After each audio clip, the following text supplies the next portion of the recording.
Danilo habla con sus obras.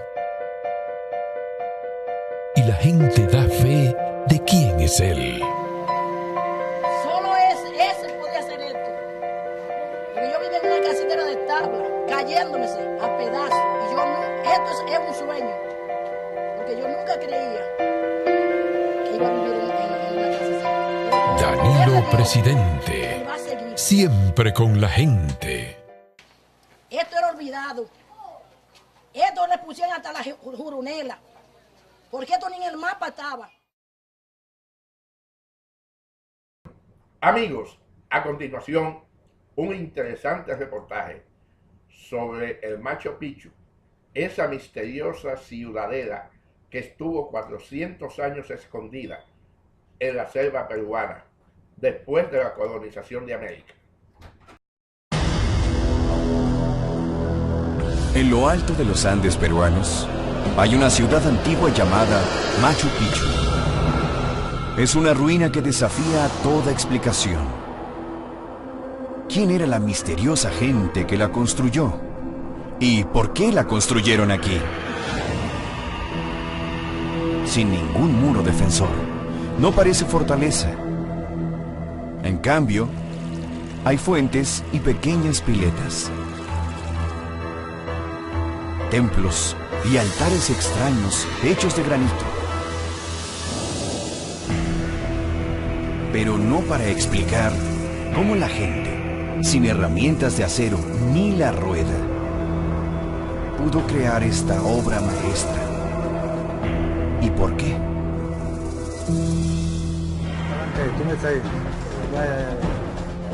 Ahora, una investigación nueva resuelve estos misterios, con los cuerpos y los huesos de la gente que vivió aquí.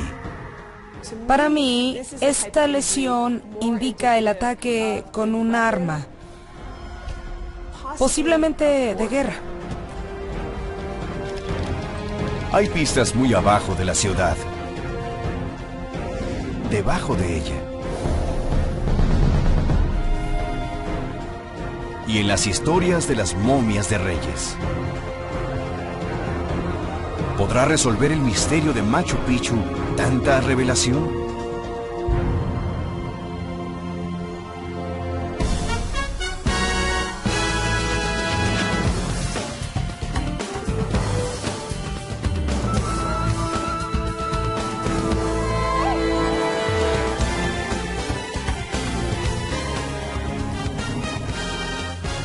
Especial de National Geographic, Machu Picchu al descubierto.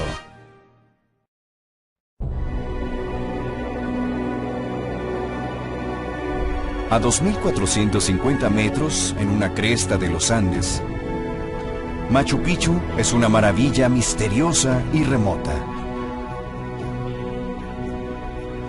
A lo largo de esta cresta hay más de 200 estructuras, cada una hecha de roca tallada. Algunas parecen ser casas, otras templos. Rodean media hectárea de área verde. Y a todas les llega agua corriente y fuentes.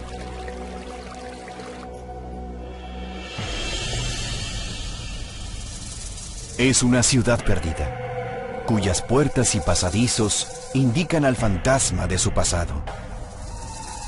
Un lugar que es hermoso y desconcertante a la vez. No hay pistas escritas en la ciudad. No hay esculturas para sugerir un propósito. En su punto más alto, el misterio se profundiza. Ahí hay un pilar hermoso. Un acertijo agraciado para cerrar el sitio. Desde esta gran altura, las vistas te impresionan, pero también dan curiosidad. ¿Cómo subieron todas estas rocas los constructores? Y después, tallarlas tan a la perfección que no requirieron un mortero para los muros. ¿Quién construyó Machu Picchu? ¿por qué la construyeron en este sitio imposible? Aún más desconcertante, ¿por qué la abandonaron? A través de la ciudad, algunas rocas parecían estar por ser colocadas cuando el trabajo se detuvo.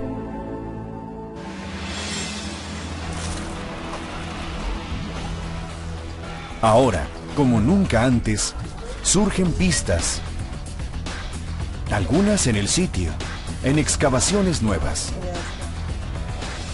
otras en las zonas bajas de Machu Picchu, y los equipos la exploran por primera ocasión.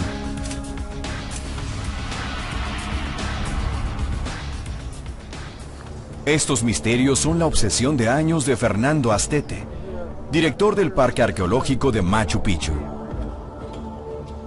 No solo de los peruanos, es patrimonio de la humanidad. Hay un gran legado cultural aquí, no solo para los peruanos, sino para todo el mundo.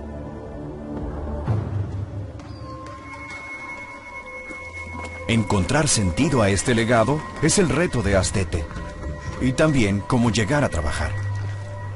Su ruta al trabajo es la más peligrosa que existe en el mundo. Su ruta fue hecha por gente de pie pequeño y poco temor a las alturas. Los incas. Subieron al poder a mediados del siglo XV, en parte porque construían caminos excelentes. La mayoría de su red de 16.000 kilómetros aún es visible. Dejaron más evidencia de que eran grandes ingenieros y constructores. Sus terrazas, canales y ciudades de piedra que compiten con las de Roma antigua. Pero a diferencia de los romanos antiguos, hicieron todo esto sin la rueda, sin hierro y sin idioma escrito. Los incas tenían un sistema de cálculo de hilos con nudos llamado quipu, pero no dejaron registro de sus vidas o historia. Mucho de lo que sabemos viene de los españoles, quienes los conquistaron en el siglo XVI. Sus recuentos conllevan el prejuicio de conquistadores. Hay otro punto de vista de un artista inca llamado Huamán Poma. Poma nació poco después de llegar los españoles a Perú. Entonces él era observador entre ambos mundos. Produjo cientos de dibujos pequeños sobre técnicas de labranza, la realeza y la historia inca de conquista. De ambas fuentes, sabemos que los incas eran guerreros feroces, que subyugaron a docenas de pueblos diferentes para formar uno de los imperios más grandes del mundo, de unos 3.800 kilómetros.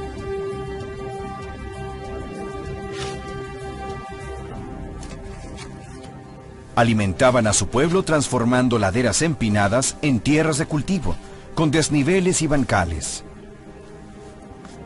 Se cree que había más tierras en cultivo durante la época inca que en el Perú actual.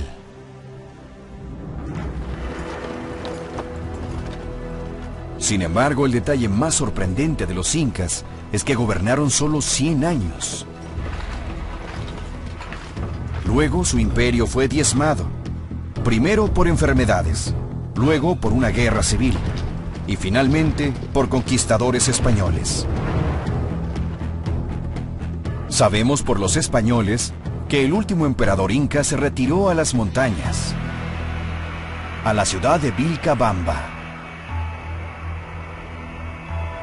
Los incas resistieron en Vilcabamba durante 35 años, hasta que en 1572 los españoles destruyeron la ciudad.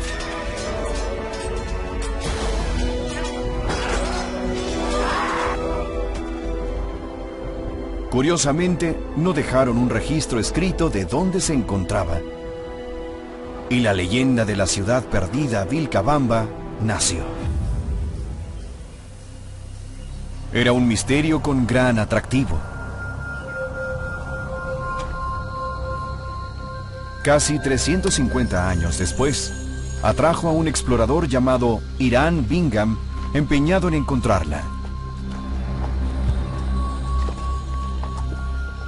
La mañana del 24 de julio de 1911, Bingham con su cámara llegó a la cima de una cresta y entró a la historia.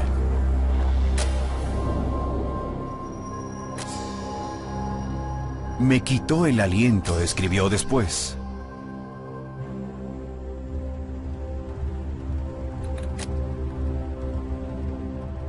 Las fotos de Bingham marcaron la primera vez que un momento de descubrimiento se había capturado en papel.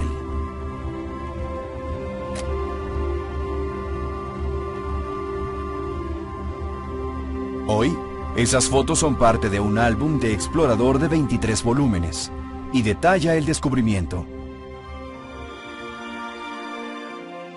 Pero, ¿qué encontró exactamente?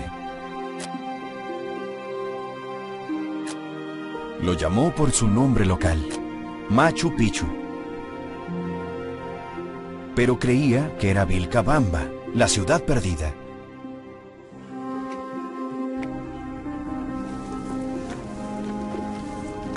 Un año después, cuando su equipo descubrió más de 100 entierros, Bingham creyó encontrar evidencia para apoyarlo. Después de examinarlos, Bingham y su experto en huesos, el Dr. George Eaton, llegaron a una conclusión impresionante. 80% de los cadáveres eran de mujeres.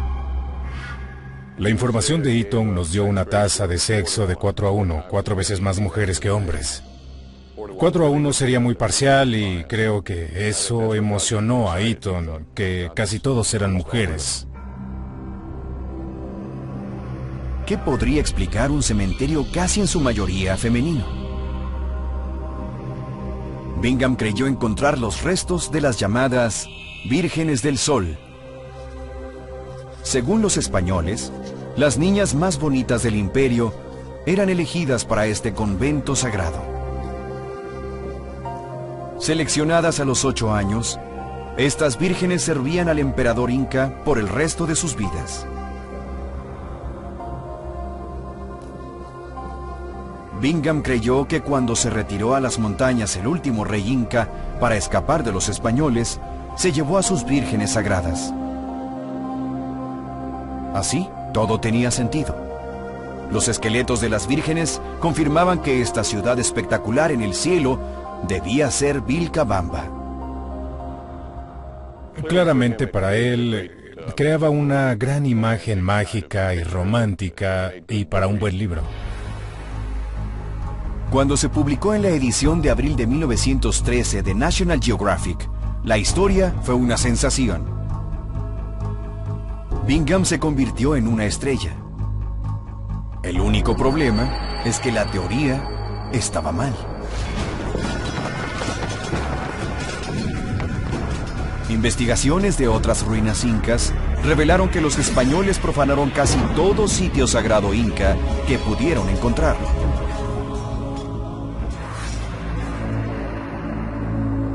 En Machu Picchu, casi toda la ciudad estaba intacta. Pero la mayor evidencia contra la teoría de Bingham estaba en los huesos que halló en el sitio. Cuando el antropólogo forense John Verano los reexaminó, halló que el sexo de los esqueletos estaba casi equilibrado, muy lejos de la tasa de 4-1 de Eaton.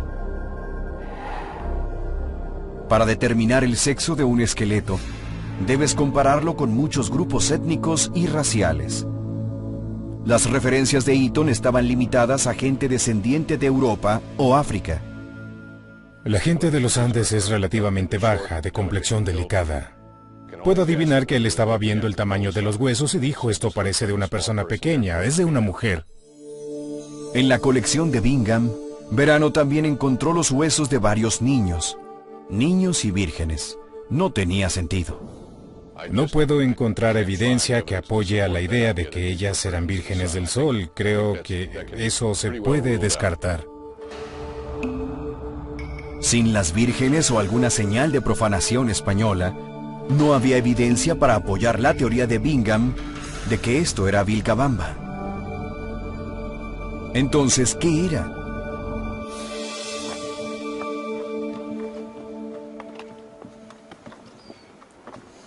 Con tan pocos registros escritos, arqueólogos como Fernando Astete deben unir las pistas de la historia de Machu Picchu donde quiera que pueda encontrarlas. Cree que acaba de hallar una en un pueblo cercano llamado Patayacta.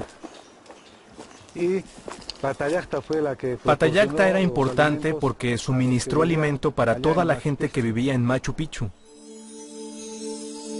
Patayacta está a pocas horas a pie de Machu Picchu por el camino principal inca de la región. Es el lugar más cercano a Machu Picchu donde pudo haber agricultura a gran escala. La gente que vivía en Patayacta no eran solo agricultores.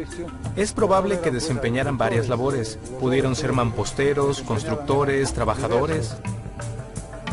La mejor esperanza de Astete para entender a Machu Picchu es aprender sobre la gente que vivió aquí, los posibles constructores de la ciudad.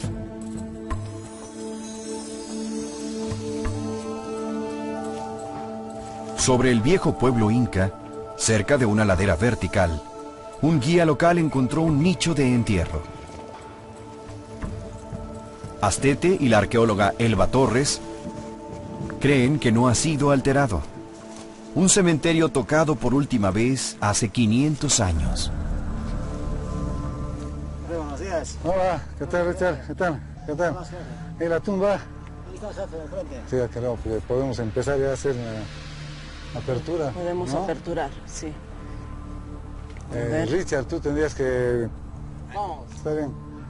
Siempre es importante. Antes de poder abrir la tumba, el guía quechua de Astete ofrece unas hojas de coca a los espíritus que viven aquí, tal como lo habrían hecho sus antepasados incas.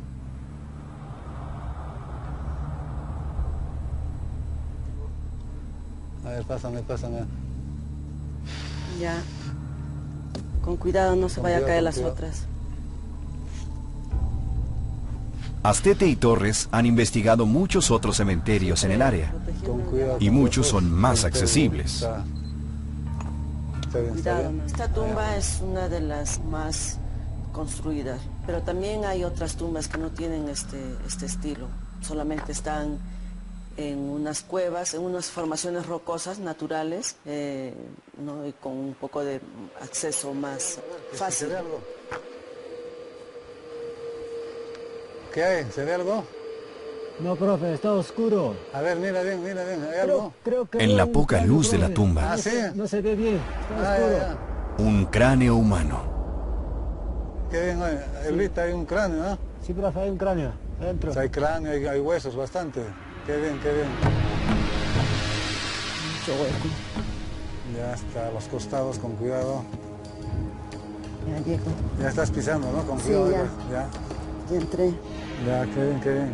Al entrar Torres a la tumba pequeña, el hallazgo se vuelve más tentador. Gracias.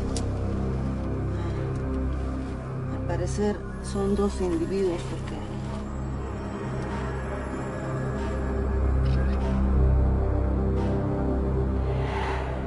Pero mientras investiga, halla muchos más esqueletos, 9 en total, y muchos muestran señales de lesiones. Este problema de fracturas, bueno, no pueden ser de actividades cotidianas, ¿no? Pueden ser una caída o una actividad no sé, posiblemente le ha podido caer algo o ha podido tener algún... En este caso, posiblemente son canterías.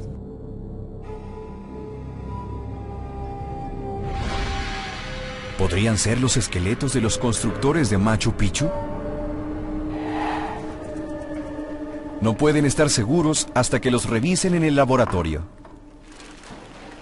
Ahí, la bioarqueóloga Valeria Andrushko acompaña a Torres. De inmediato encuentran sorpresas en los cráneos de las tumbas de Patayacta. están llenos de orificios. Es la señal de un procedimiento llamado trepanación. La trepanación es la extracción parcial de una parte del cráneo que los incas practicaban con un alto grado de éxito. A nuestro entender, la trepanación era hecha para poder liberar presión intracraneal debido a fracturas. Es una cirugía craneal, y lesiones curadas halladas a través del imperio muestran que los incas eran hábiles en realizarlo para tratar lesiones de la cabeza. Cuando vemos evidencia de trauma, la pregunta siempre ¿es debido a un accidente o debido a violencia? En este individuo de aquí, esta es una fractura completa del hueso frontal. Perforó todo el seno frontal. Esta lesión no es del tipo que recibes al caerte por accidente. Para mí, esta lesión es el claro indicativo de un ataque con un arma, posiblemente con una de guerra. De hecho, varios cráneos de las tumbas muestran señales de lesiones contundentes. La clase de fractura de un mazo. Entonces, estos no eran constructores. Es más probable que hayan sido guerreros. Posiblemente, estas personas iniciaron una defensa de los sitios a su alrededor, posiblemente la defensa de Machu Picchu. Esta revelación está en gran contraste a la imagen de Machu Picchu como santuario religioso. Es una ciudad dominada por templos y santuarios. El Templo de las Tres Ventanas. El Grupo del Cóndor, nombrado por su piso tallado y alas de piedra. Y por último, el Templo del Sol, construido sobre una roca que se alumbra en el solsticio. Y, en el punto más alto, un pilar de piedra conocido como el Intihuatana. La evidencia parece estar en conflicto. ¿Acaso Machu Picchu era una fortaleza militar o era un centro religioso?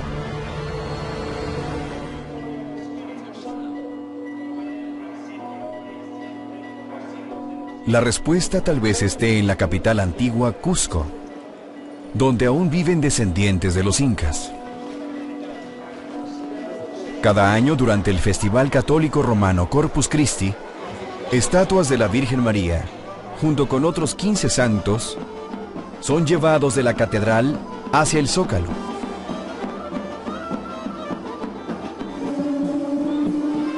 Estos artistas tal vez rindan homenaje a santos cristianos, pero los instrumentos que tocan y sus pasos son realmente de origen inca.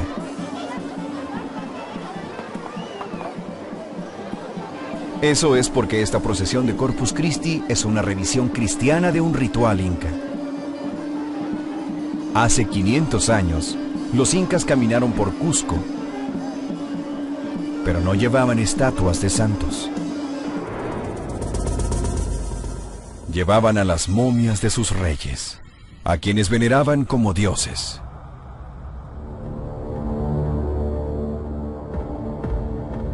Es probable que uno de estos reyes sea quien construyó Machu Picchu.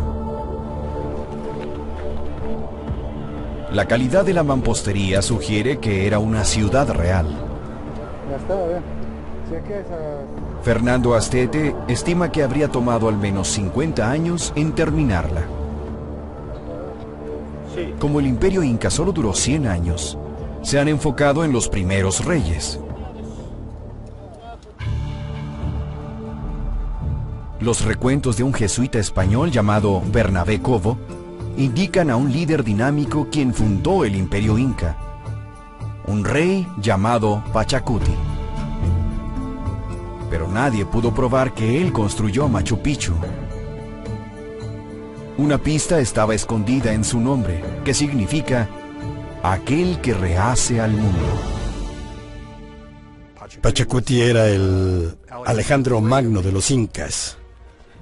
Fue el que empezó la expansión fuera de la región de Cusco, y el imperio inca empezó a expandirse muchísimo en áreas que nunca habían conquistado antes.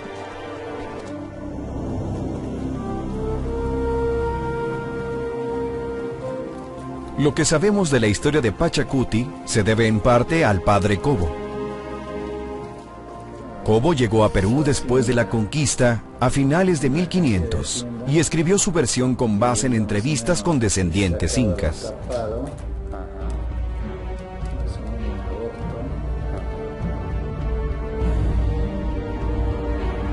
Según el padre Cobo, Pachacuti era un constructor renombrado.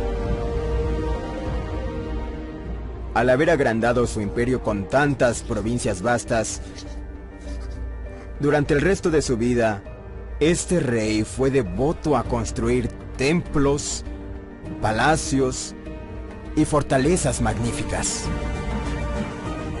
La hermosa mampostería de Machu Picchu, tan similar en estilo a los templos de Pachacuti en otras ciudades incas, sugiere que la misma mano era responsable de las estructuras aquí. Sin embargo, la evidencia más convincente que vincula a Pachacuti y Machu Picchu viene de un registro español, guardado en los archivos coloniales en Cusco. Datado de 1568, menciona al pueblo de Pichu con una referencia clara a su dueño, al Inca Yupanqui, conocido como Pachacuti. Que viene a ser Pachacuti.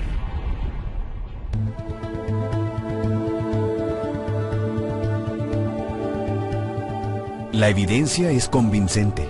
Es Pachacuti, el primer emperador inca, quien ordenó la construcción de Machu Picchu, y en un lugar que detendría a cualquier ingeniero. Si me llamara Pachacuti y me ordenara construir a Machu Picchu en ese lugar en particular, yo me habría asustado. En cuestión de ingeniería, habría parecido casi imposible de hacer.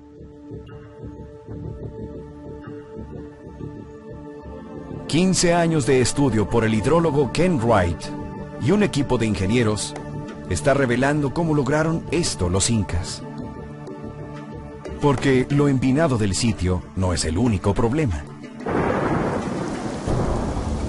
Machu Picchu también recibe lluvias torrenciales cada año, causando derrumbes frecuentemente.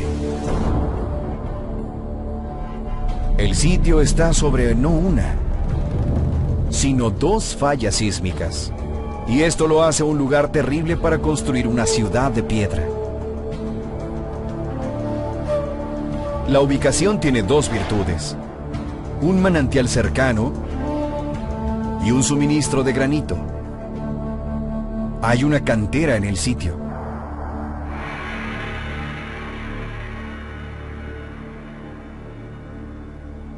Cuando los ingenieros incas empezaron a construir, el primer paso habría sido apuntalar a la montaña. Lo hicieron al construir un bastión de terrazas.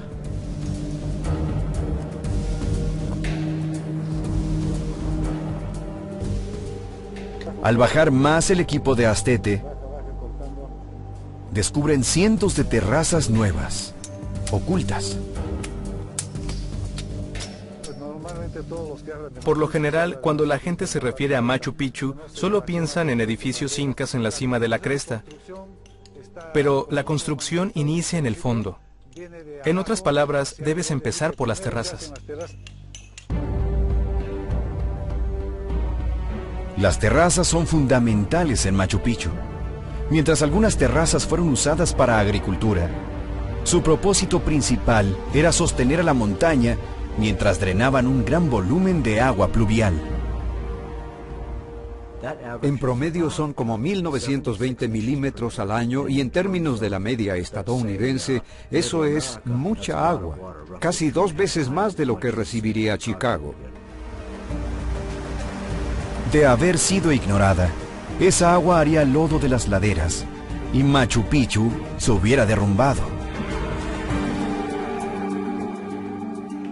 Los incas lo evitaron creando un sistema de drenaje. Dentro de las terrazas Arqueólogos hallaron una capa de mantillo y debajo de eso, una capa de arena. Y finalmente, grava y piedras más grandes. Las terrazas tienen un relleno y en las capas superiores Diríamos que están filtrando. Es decir, aun cuando cae mucha lluvia, las terrazas nunca se inundan porque el agua se filtra a través de estas capas progresivas de material. En vez de bajar por la montaña, el agua lentamente pasa al piso y casi no hay erosión. Con este diseño básico a la mano, los incas fijaron la primera terraza, luego la siguiente, y así llegaron a la cima. Una vez ahí, los ingenieros tuvieron que lidiar con un mayor problema de agua. Esta es una ciudad pavimentada con rocas, y hay pocos lugares a donde puede ir el agua. Pero los incas anticiparon ese problema. Y durante la construcción, colocaron con cuidado más de 100 alcantarillas en toda la ciudad. Muchas de las alcantarillas transportaban los residuos de las partes elevadas a la plaza central.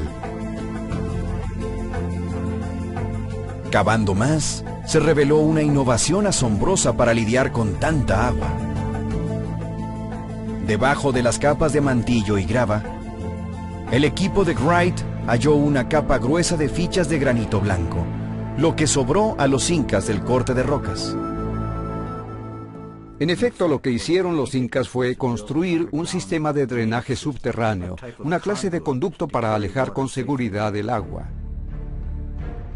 Eran cimientos colosales, extendiéndose casi 3 metros debajo de la superficie y abarcando varios acres. Reunían agua y la alejaban de la ciudad. Los ingenieros incas gastaron un 50 o 60% de su esfuerzo general debajo del suelo con los cimientos y las excavaciones para asegurarse de que Machu Picchu durara. Con lo vasta que parece ser la ciudad, hay un 60% más bajo el suelo sosteniéndola.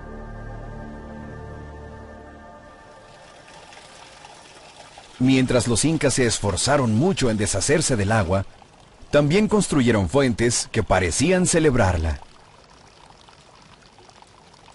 Hay 16 fuentes en la ciudad diseñadas hermosamente y sirven como fuente práctica para beber agua.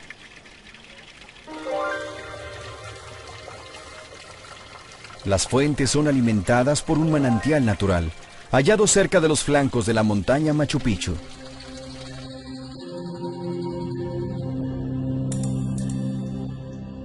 De ahí, los incas crearon un canal cuyo grado de 3% fue creado con cuidado para entregar la cantidad correcta de agua a las fuentes.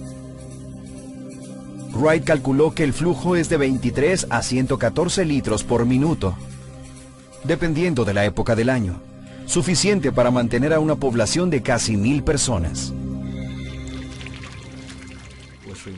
Era impresionante.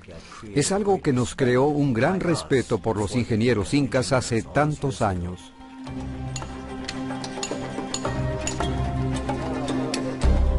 Es un respeto compartido por el equipo de Astete mientras restauran la mampostería original inca.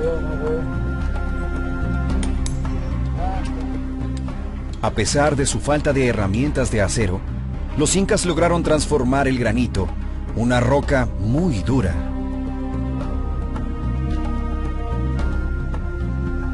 Hay una pista en la cantera de cómo lograron hacer esto.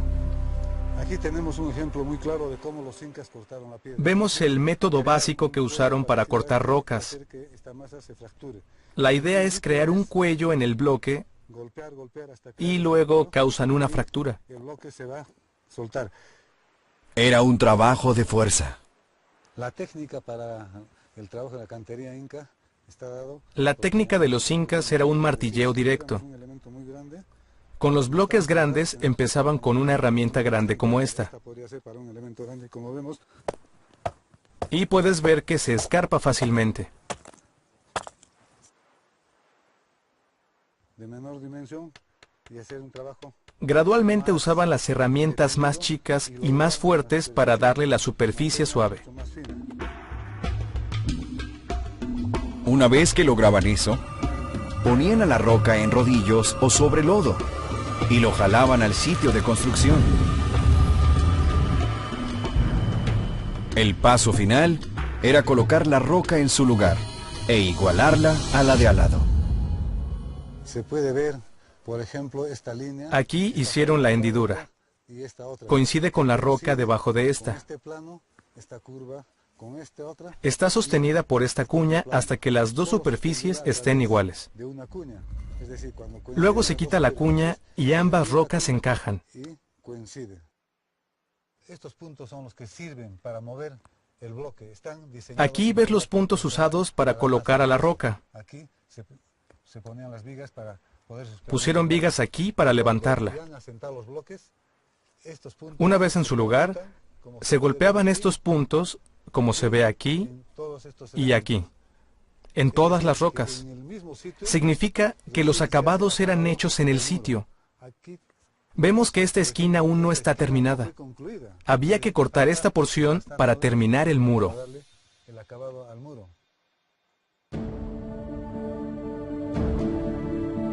Guiados por el mandato real de construirlo aquí, Machu Picchu es un tributo a la ingeniería y artesanía incas. Sus cientos de terrazas lo apoyan por abajo. Las paredes de granito siguen sólidas después de 500 años gracias a su sistema de drenaje. Y lo corona una red ingeniosa de fuentes provenientes del manantial de la montaña.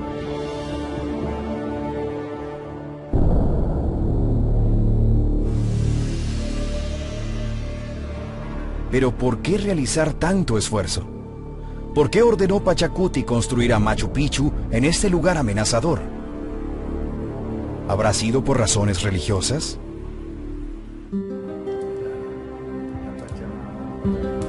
Lo que sabemos de la religión inca proviene de las crónicas del padre Bernabé Cobo, escritas después de la conquista española.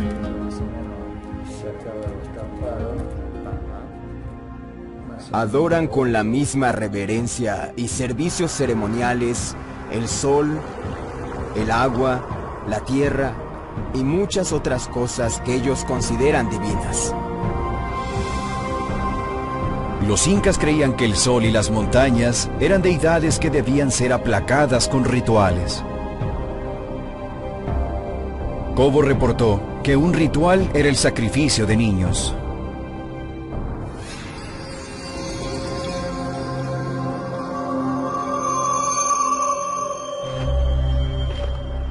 Esta afirmación fue confirmada en 1999 por el arqueólogo Johann Reinhardt. Reinhardt descubrió a 3 momias de niño perfectamente preservadas en un pico alto en Argentina, en la zona sur del Imperio Inca. Fueron sacrificados como ofrenda a los dioses de las montañas que describió Cobo. Tal vez el misterio de la ubicación de Machu Picchu puede ser explicado por su reverencia al paisaje. Sabemos que a través de los Andes, la gente creía que el ambiente natural tenía aspectos sagrados. Estos paisajes en Machu Picchu ayudaron a explicar lo que, de lo contrario, es un gran misterio. Esta idea, llamada la teoría del paisaje sagrado, sugiere que además de adorar al sol, los ríos y a las montañas como dioses, los incas derivaban poder al estar conectados físicamente con ellos. Entonces, ¿por eso está aquí Machu Picchu?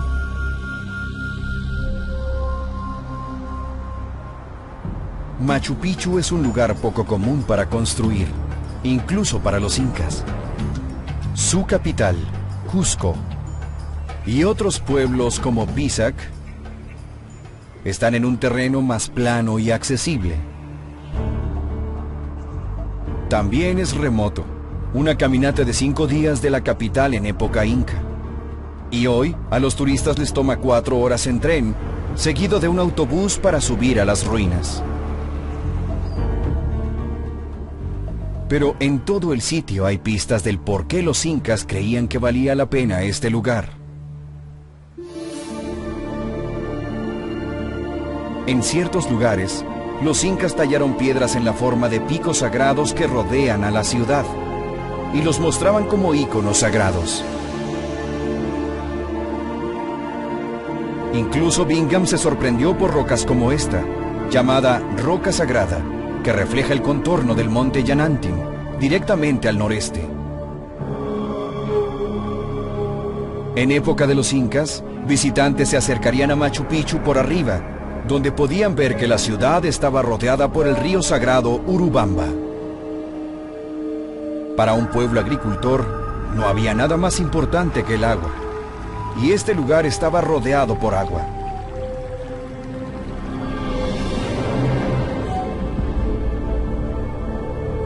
Hay mucha evidencia que conecta a Machu Picchu al paisaje sagrado.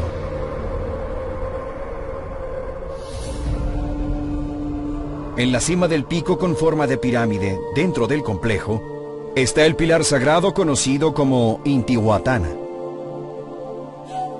El pilar sagrado está alineado con 4 dioses de montaña de importancia suprema para los incas, según Johann Reinhardt. Intihuatana está situado de tal manera que está en el punto alto en el centro del complejo. Pero a la vez es el centro de este paisaje masivo, porque a la distancia tienes picos con nieve, los más altos de la región. También corresponden a los puntos cardinales.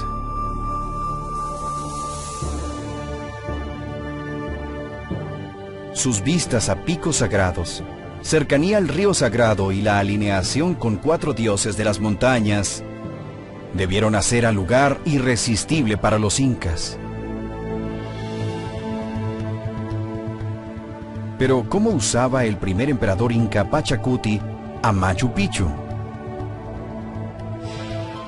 Dentro de la ciudad hay una residencia real muy distintiva. Está ubicada cerca de la primera fuente, asegurando que el rey tendría el agua más pura. También está cerca de los templos más sagrados. Pero si era la corte real de Pachacuti, un centro religioso o una fortaleza militar, sigue siendo un misterio. Un análisis nuevo a los esqueletos que halló Bingham sugieren una solución. Durante la excavación de Bingham en 1912, su equipo identificó erróneamente a los huesos por ser de las Vírgenes del Sol. Recientemente fueron examinados de nuevo. Si pudiéramos identificar quiénes eran, tal vez explicaría cómo se usaba a Machu Picchu.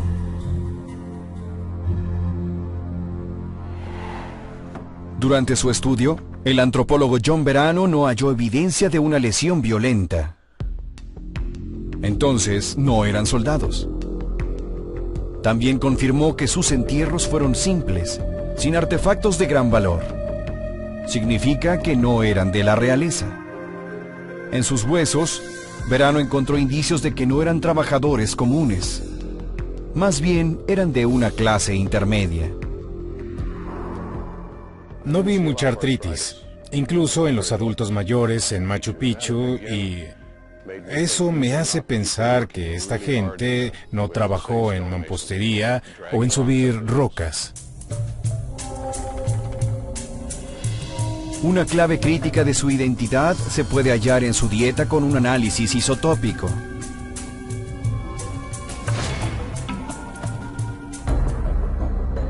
En este proceso, científicos vaporizan una pequeña muestra de hueso.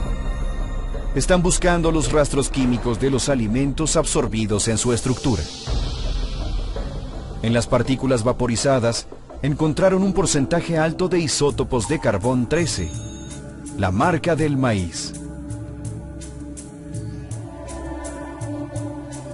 Aunque es común en Perú ahora, en época de los incas, el maíz era para la realeza. De hecho, Un análisis de polen a los suelos de los cientos de terrazas muestra que la poca comida cultivada era principalmente maíz. Y como descubrió Verano, el maíz deja otra marca. El maíz es rico en carbohidratos, entonces no es bueno para tus dientes. Tenían muchas caries, abscesos y pérdida de dientes. Aunque no pertenecían a la realeza, esta gente comía maíz real con frecuencia. Tampoco trabajaban mucho, entonces, ¿qué hacían aquí? De alguna manera podrían ser el personal de un gran hotel, los cuidadores y sirvientes de la propiedad. Era mucho personal. Verano identificó en total a 177 individuos. La evidencia de Machu Picchu siendo una estancia real para el emperador Pachacuti es muy fuerte. Habría sido un retiro pacífico donde él y sus cortesanos habrían venido a descansar, a adorar y a divertirse.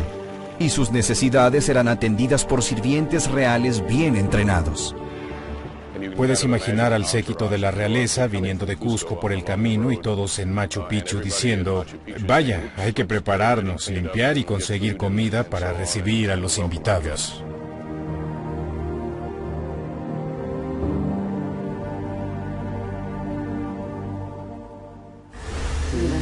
Pero los hallazgos nuevos en las tumbas del centro agricultor cercano en Patayacta no parecen encajar con esta imagen pacífica.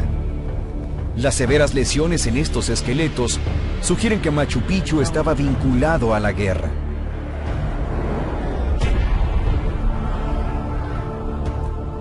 Entonces, ¿cómo podía ser un lugar de guerra y paz?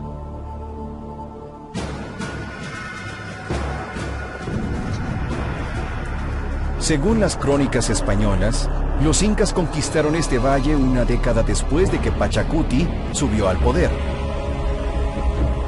Entonces, tal vez lo construyó para celebrar su conquista.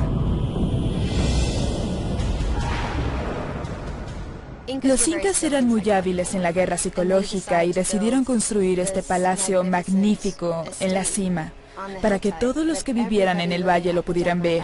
Lo primero que verían en su puerta al salir y lo último que verían por la ventana antes de dormir. Es algo muy poderoso. Es un mensaje de conquista y de posesión, de que eran dueños de esa tierra y controlaban a la gente que vivía en ella. Machu Picchu era un símbolo de poder inca. Una gran presunción de Pachacuti, no solo de su habilidad en ingeniería, sino de su vínculo a montañas y ríos sagrados. Aún así, si este lugar tuviera un papel tan crítico como demostrar el poder religioso y militar inca, ¿por qué no lo destruyeron los españoles, al igual que los otros sitios sagrados incas? ¿Y por qué nunca fue descrito en reportes españoles?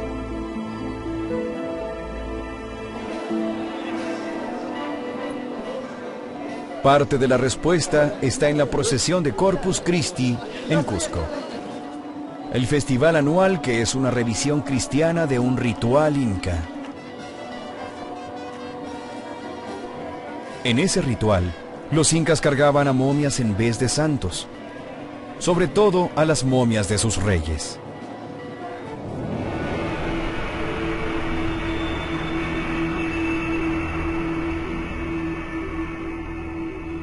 Cuando murió Pachacuti en 1471, no fue enterrado, fue momificado. El proceso exacto es desconocido. Una teoría sugiere que su cuerpo habría sido gradualmente liofilizado, expuesto al sol ardiente durante el día y alternando congelado de noche. Con este calor, frío y descongelado, el cadáver se habría disecado por completo. Curiosamente, es similar a cómo conservaban los quechua la carne de la llama.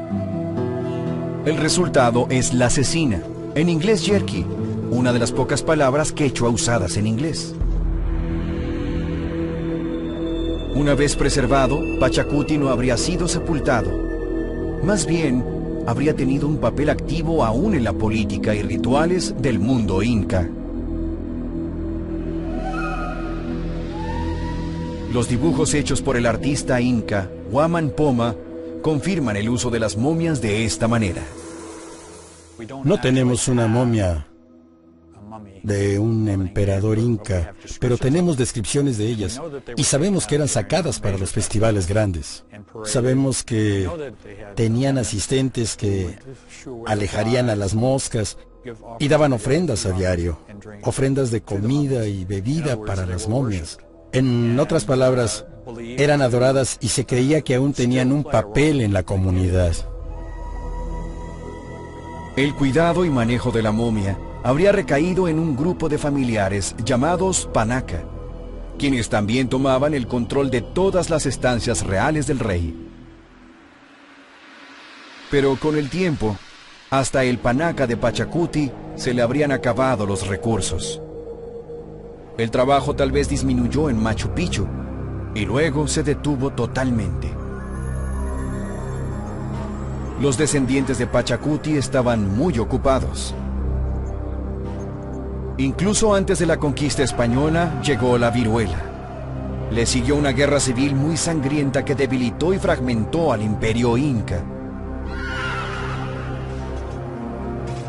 Apenas 60 años después de la muerte de Pachacuti, el imperio inca colapsó finalmente bajo la invasión española.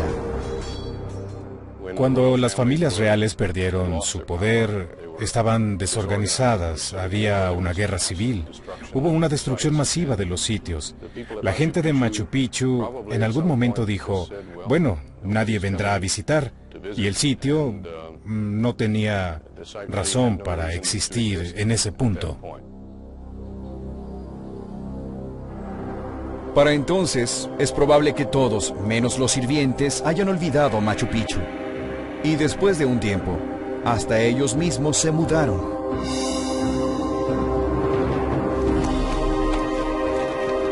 Tal vez entonces los españoles nunca supieron de Machu Picchu y lo más importante, nunca lo encontraron. Para nosotros fue un error de suerte.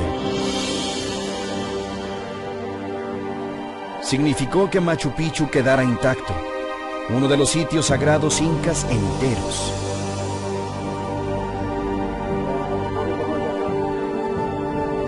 Aunque todavía plantea muchos misterios, tiene una gran promesa en cuanto a tecnología nueva se refiere, y de esta forma nos permite conocer los fantasmas de Machu Picchu.